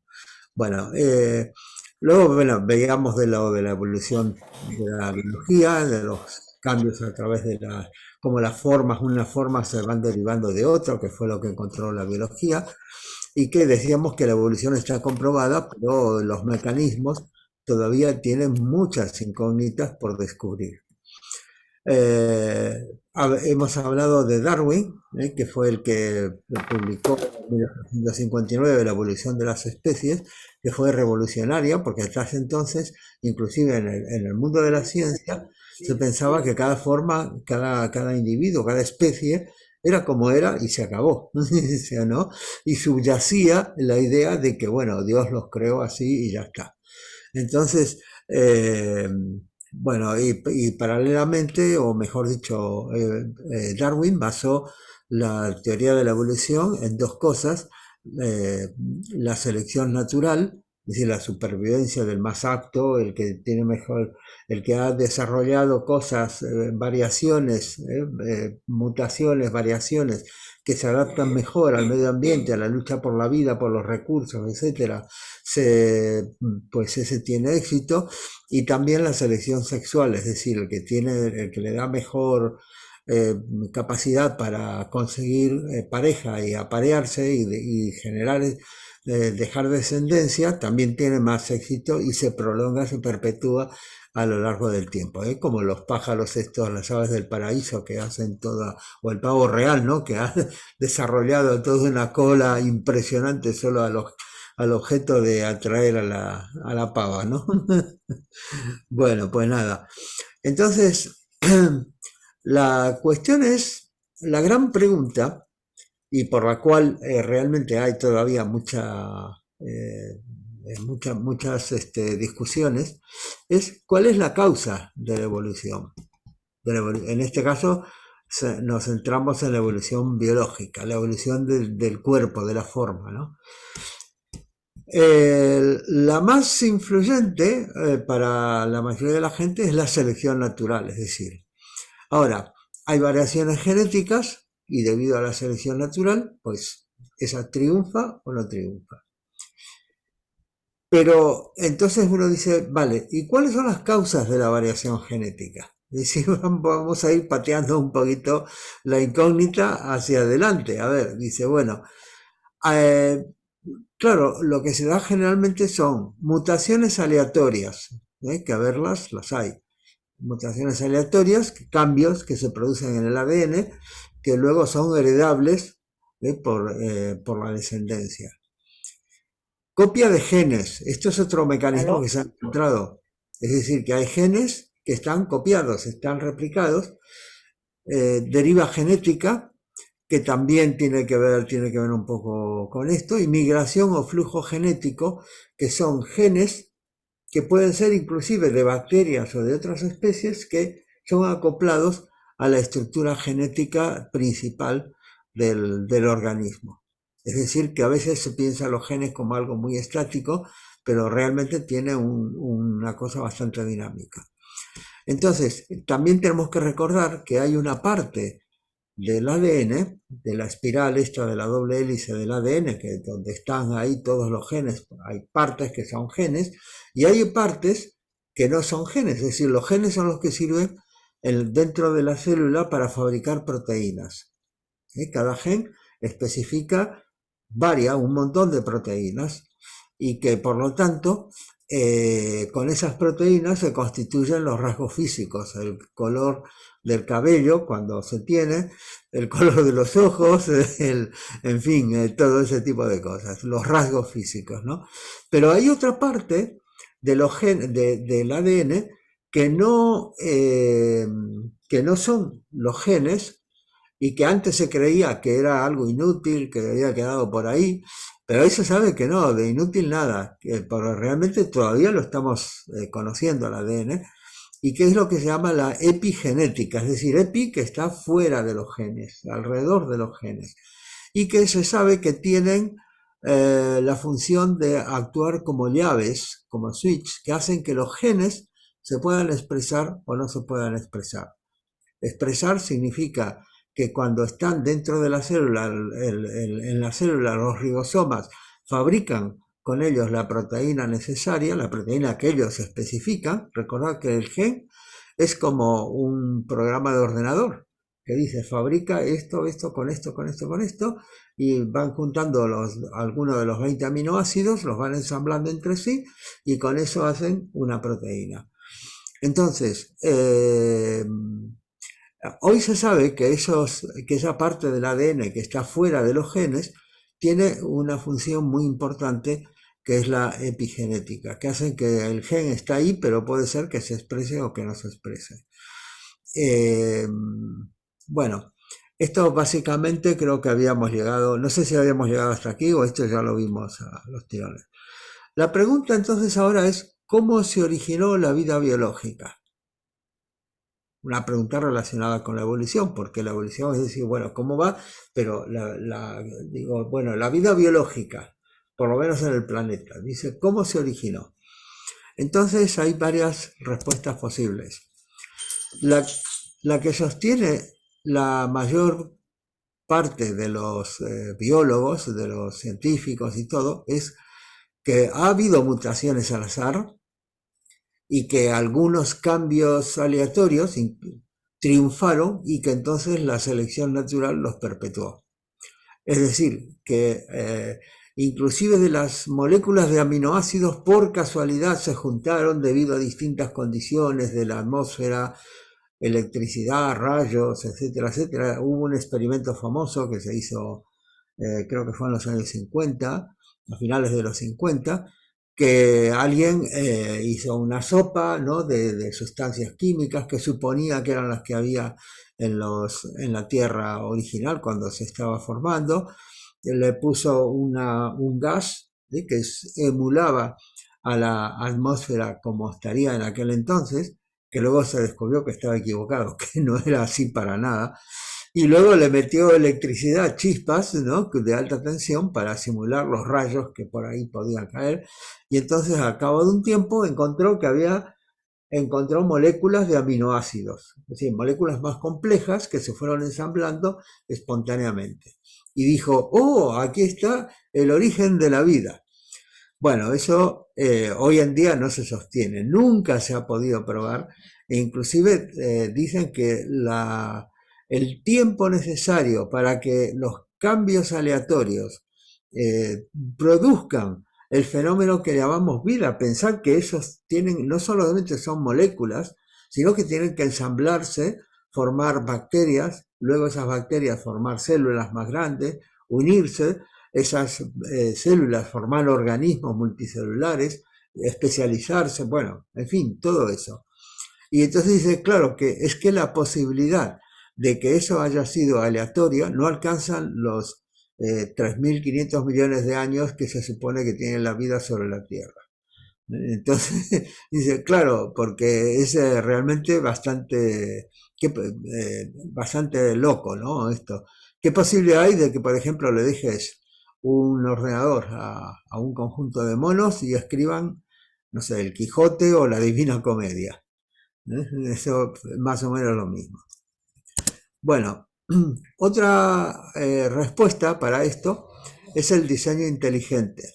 El diseño que dice que un Dios sobrenatural y externo ha diseñado todas las maravillas de los seres vivos. Y entonces ellos aportan como sustento para esta idea, pues la maravilla de lo que son los órganos, el ojo, la forma de los glóbulos rojos, en fin, todo la organización del organismo, y dicen, claro, que esto no puede haber sido por azar.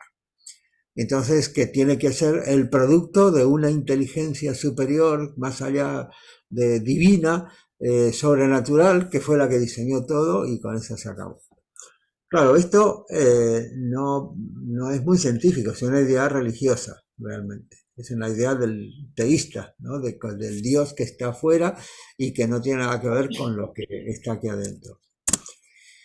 Y luego la que estamos, la nueva idea esta de los sistemas autoorganizados, es que los sistemas se autoorganizan en sí, cooperan entre sí y trascienden su propio estado, su estado actual, buscando evolucionar, es decir, buscando una trascendencia del estado que tienen actualmente.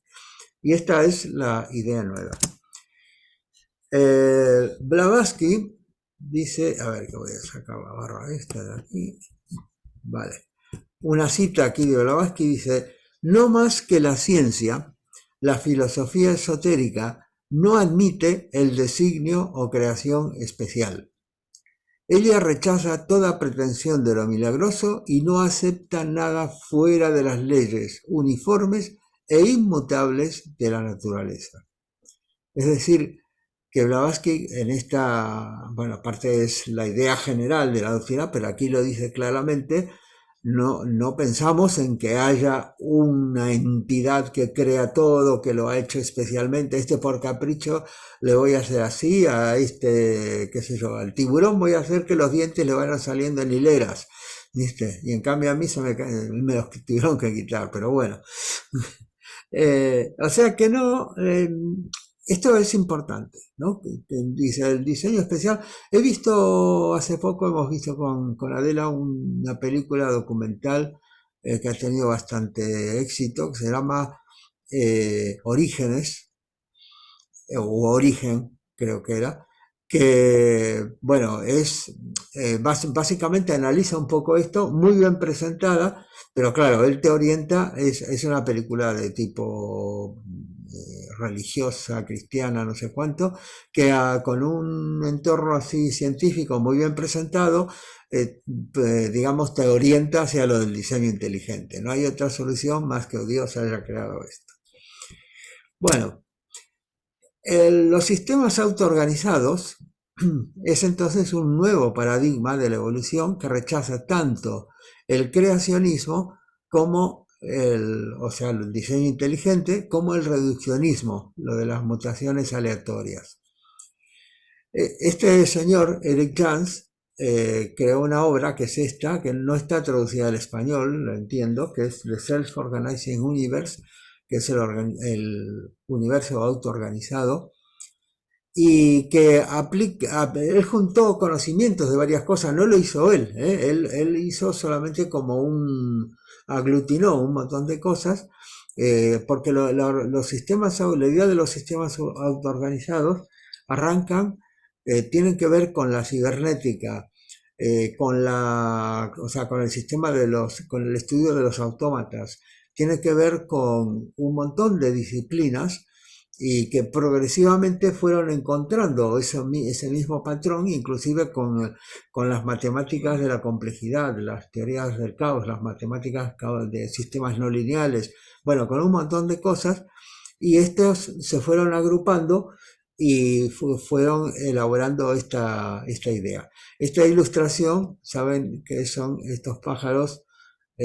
¿Cómo se llama? Estorninos, que suelen funcionar como una nube. Es impresionante verlos volar, porque parece que fuera un solo organismo que está volando de un lado para otro, ¿no? Y no hay nadie que los guíe ni tienen un manual de decir cómo hay que hacerlo. Ellos se mueven y espontáneamente se van organizando y se van haciendo formas complejas. Entonces, aplicando la teoría de sistemas es una teoría matemática, es una teoría formal que se puede aplicar tanto a sistemas vivos, sistemas y de los que llamamos inorgánicos, que ya sabemos por lo que hemos estudiado recién, que todo está animado por la vida universal, por las mónadas de alguna clase. Y aplicando la teoría de sistemas a sistemas complejos, muestra que estos se autoorganizan en un equilibrio inestable para evolucionar. Lo del equilibrio inestable es muy importante, porque la física se ha ocupado fundamentalmente de cuerpos que están en equilibrio o que están en un grado de movimiento conocido como los planetas, por ejemplo. Están rotando en equilibrio alrededor del Sol y todo.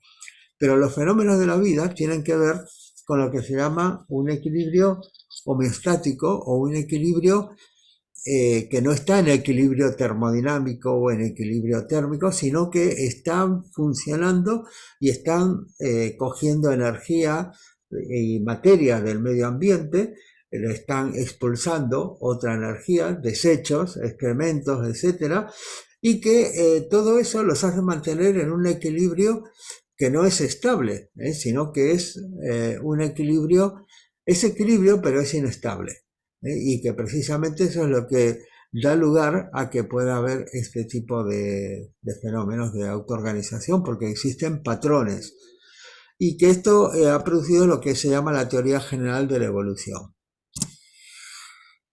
Eric Chan dice lo siguiente: este nuevo paradigma, el de los sistemas autoorganizados, es el paradigma de la autoorganización. Y mirad esto que dice que lo he resaltado en otro color porque es muy importante. Dice, con él, una visión antigua está encontrando sus bases científicas. Esta visión antigua que nosotros estamos estudiando en la doctrina secreta, que en realidad está exponiendo, como decía Blavatsky, cosas mucho más antiguas, que ella solamente les puso el cordón, que el ramillete de flores, que ella les puso el cordón que las ata, pues es realmente lo que él está diciendo aquí. Dice, en la teoría actual, la evolución se considera generalmente bajo los aspectos de adaptación y supervivencia. Los terribles estereotipos de la supervivencia de las especies y de la evolución como, y esto es algo que me ha parecido magnífico, una idea muy buena, dice, un juego en el que la única recompensa es permanecer en el juego, porque según la teoría, la evolución para la mayoría de los biólogos, los neodarwinistas, todo es al azar, y entonces, ¿cuál es el objetivo de la evolución? Ninguno, simplemente hay cambios aleatorios y eso va adelante, y los que sobreviven, sobreviven. Entonces él dice que esto, claro, parece un juego en el que la única recompensa es permanecer en el juego, ejercen su influencia fatídica incluso en las imágenes que tenemos de nosotros mismos y de la vida humana en general. Con esto de la competencia, hay que sobrevivir, hay que luchar con esto y tal. Este pesimismo heroico se ve reforzado por las teorías que consideran el origen de la vida como un mero accidente, tan poco probable que tal vez solo ocurrió una vez en todo el universo. Es decir, esto es una crítica frontal al reduccionismo y al materialismo y al neodarwinismo, que es el que considera que las mutaciones son exclusivamente aleatorias. Y luego dice él, pero la vida es más que supervivencia y el medio ambiente al que ella se adapta. Él mismo, el medio ambiente, evoluciona y se adapta. Para captar esta coevolución en una perspectiva no dualista, se requiere el desarrollo de un paradigma, o sea, de un modelo, de un esquema capaz de lidiar con la autotrascendencia. Fijaos esto, o sea, que ese modelo tiene que contemplar la autotrascendencia. Es decir, aquí estamos diciendo que hay una dirección, una teleología, que no es simplemente va de cualquier modo, aleatoriamente, de cualquier parte, sino que hay una autotrascendencia, algo de trascender el sistema actual, ir hacia algo más complejo, más ordenado. También se habla de orden aquí. El alcance, más allá de los límites de la propia existencia, la alegría de la creación. El paradigma emergente de la autoorganización permite la elaboración de una visión basada en la interconexión dinámica de la naturaleza en todos los niveles de la evolución de los micro y macrosistemas. De tal interconexión del mundo humano con la evolución global surge un nuevo sentido del significado. Es decir, que no podemos contemplar solamente la evolución de una especie, de un ser, de un organismo, sino que tenemos que contemplar la evolución en general. Friedrich Capra, que lo hemos citado muchas veces, tiene un libro muy bueno que se llama La trama de la vida, donde toca todos estos temas con distintas fuentes, toca la historia, cómo surgieron, la idea de los sistemas autoorganizados, etc. Y dice lo siguiente: la mayoría de científicos reduccionistas se llaman reduccionistas porque suponen que todo, la vida, todo lo macroscópico, lo grande, puede ser explicado en base a lo que conocemos de los átomos, de los componentes, de las moléculas, etc. Dice, no pueden comprender las críticas al reduccionismo porque no llegan a entender la importancia del patrón. El patrón es esa organización emergente que veíamos, por ejemplo, en las células estas de los líquidos que estaban en movimiento, o que veíamos en la propia célula biológica, por ejemplo, en la célula eucariota. Afirman que todos los organismos vivos, los reduccionistas, están hechos en última instancia de los mismos átomos y moléculas que componen la materia inorgánica, y que por lo tanto las leyes de la biología pueden ser reducidas a las de la física y la química. Si bien es cierto que todos los organismos vivos están hechos en última instancia de átomos y moléculas, son algo más, dice Friedrich Capra, son algo más que átomos y moléculas. Existe algo más en la vida, algo inmaterial e irreductible, el patrón de la organización. Luego, otro que también es citado por Friedrich Capra, Stuart Kauffman, dice: debemos repensar la biología evolutiva. Escribe Stuart Kauffman: gran parte del orden que percibimos en los organismos puede ser el resultado directo, no de la selección natural, sino del orden natural que la selección ha preferido, sobre el que la selección ha preferido actuar. La evolución no es solo un remiendo, es orden emergente, saludado y agudizado por la selección. Y finalmente, Blavatsky dice esto: la selección natural, esto lo dice en el volumen 4 de la Doctrina Secreta, en el volumen 4 de Kier. Dice: la selección natural no es ninguna entidad, sino una frase convencional para describir la forma en la cual la supervivencia de los más aptos y la eliminación de los no aptos entre los organismos se produce en la lucha por la existencia. Y ella dijo algo muy importante en aquella época. Dice: la selección natural como poder es en realidad puro mito, coincidente con lo que dice modernamente Eric Jans y otros. En especial cuando se utiliza como explicación para el origen de las especies.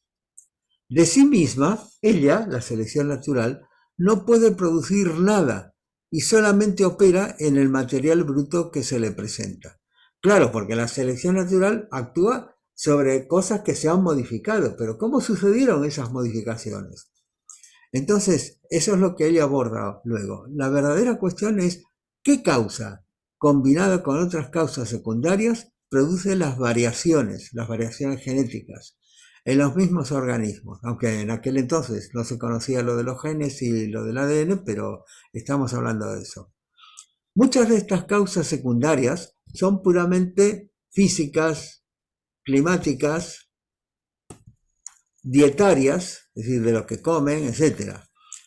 Muy bien, pero más allá de los aspectos secundarios de la evolución orgánica, debe buscarse un principio más profundo. Las variaciones espontáneas, entre comillas, de los materialistas y las divergencias accidentales también son impotentes para causar, por ejemplo, las estupendas complejidades y maravillas del cuerpo humano. Y ella lo redondea con esto que me pareció muy importante. La subyacente causa, variación en las especies, es una inteligencia subconsciente que impregna la materia identificable impregna la materia identificable en su significado último como un reflejo de la sabiduría divina y dianchohánica. Es decir, la inteligencia distribuida en toda la organización, en toda la materia y en toda la vida. Y con esto lo dejamos aquí, que tengo para otra reunión, si el tema sigue interesando y tal, podemos presentar algo de un señor que se llamó Ilya Prigogine, un premio Nobel de Química de 1977, que justamente dio base a mucho de esto de los sistemas organizados, pero es que tuvo una visión de la ciencia. Dice, ¿por qué separar la ciencia física de la ciencia de los seres vivos? Dice, realmente muy, muy buena, muy buena. Y bueno, nada más por ahora, gracias. Gracias, Carlos. Yo tengo unas notas y unas preguntas que hacerte, pero no hoy, sobre esto. Es interesantísimo, interesantísimo. Una pequeñita observación me llamó la atención es que autotrascendencia en la cita y la autoorganización, porque la palabra auto la usa Platón de esa manera. Recuerdan que auto es el self, el El higher self. self, lower self. Y Blavatsky dice que ese es el centro que organiza todo, ¿verdad? El Claro. higher self. Es algo interesantísimo que en su visión de darle un título, una manera de explicación, usó esas dos palabras. La auto, en griego, self, que no tenemos una palabra en español, trágicamente, ¿verdad? Bueno, auto más o menos funciona. Pero no te da la idea de self, sino de automóvil. Eso es lo que me dijo Pablo Sender cuando le dije, vamos a usar auto. No, Aquí no. no, porque aquí se dicen coches. Oh, No. tú ves, él era argentino. Todos les gusta Fangio, todos les gustan los automóviles. Bueno, en fin, tenemos que buscar una palabra. Pero sí, el auto lo dice, ¿verdad? En sí mismo. Bueno, muchas gracias a todos. Aquí vamos a terminar y nos vamos a ver en 2 semanas. En el chat pongan comentarios sobre la mónada, estudios sobre la mónada si tienen. Yo voy a poner las citas que cité antes del artículo y muchas gracias. Tenemos a Emilce, por favor.